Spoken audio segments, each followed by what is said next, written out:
Ose me dire que c'est pas vrai. C'est juste. Je n'en ai aucun souvenir, mais je sais que j'ai reçu un coup violent à la tête quand j'étais tout petit. J'ai encore la cicatrice. Tu vois bien qu'il faut que tu te rendes à l'évidence. Quelle évidence? Ça ne prouve absolument rien. Son Goku, je crois qu'il est temps que je te révèle une chose que ton grand-père m'avait confiée avant de mourir. Un jour, alors qu'il voyageait, ton grand-père a vu un objet étrange tomber du ciel. Il s'est approché de l'objet, qui était en fait une capsule spatiale, et il a découvert à l'intérieur un petit enfant âgé de quelques mois seulement. Il a ramené le bébé chez lui, il a essayé de l'élever lui-même. Mais l'enfant était très sauvage, il n'arrivait pas à s'habituer au vieil homme. Ton grand-père ne savait vraiment plus que faire. Mais un jour, en se promenant, le bébé est tombé accidentellement dans un ravin. Il s'était gravement blessé à la tête et il y avait peu de chance qu'il s'en sorte. Mais il était très robuste et il a survécu miraculeusement. Le plus surprenant, c'est qu'après cette chute, l'enfant a cessé d'être farouche et il est devenu un bon petit garçon. Et ce petit garçon, c'était moi, n'est-ce pas? Eh oui. Bon, très bien, mais ça explique rien du tout.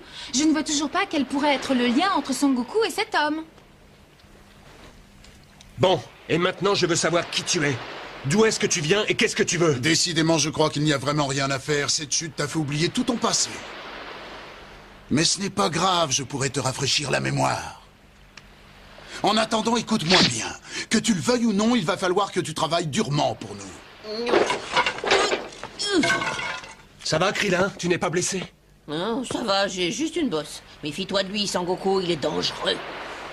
Tu n'avais pas besoin de me le dire. J'ai tout de suite senti en lui une force terrible. Et c'est la première fois depuis longtemps que quelqu'un m'inquiète à ce point-là. J'avoue qu'il me fait peur. Et maintenant, tu vas savoir.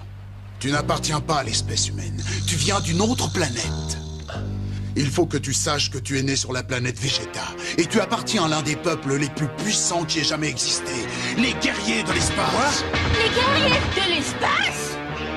Que ça te plaise ou non, maintenant, tu vas devoir te faire à cette idée. Je suis ton frère Raditz.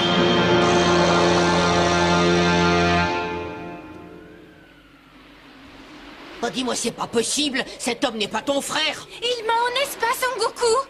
Oh, dis-lui qu'il se trompe. Et tu espères que je vais te croire? Tu n'es qu'un menteur. Si Sangoku vient d'une autre planète, alors explique-nous pourquoi il est ici.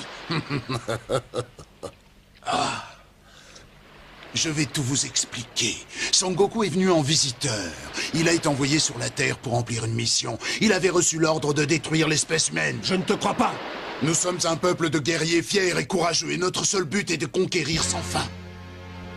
Et c'est pour cette raison que nous parcourons l'espace depuis des années à la recherche de nouvelles planètes.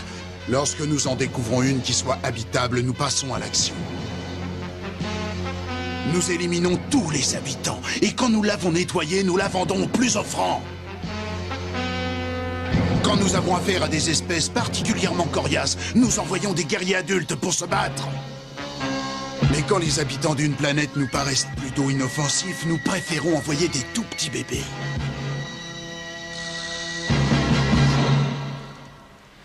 Monsieur ignoble, comment pouvez-vous être aussi cruel avec les autres peuples de l'univers? Comparé à vous, Satan Petit Cœur passerait pour un ange.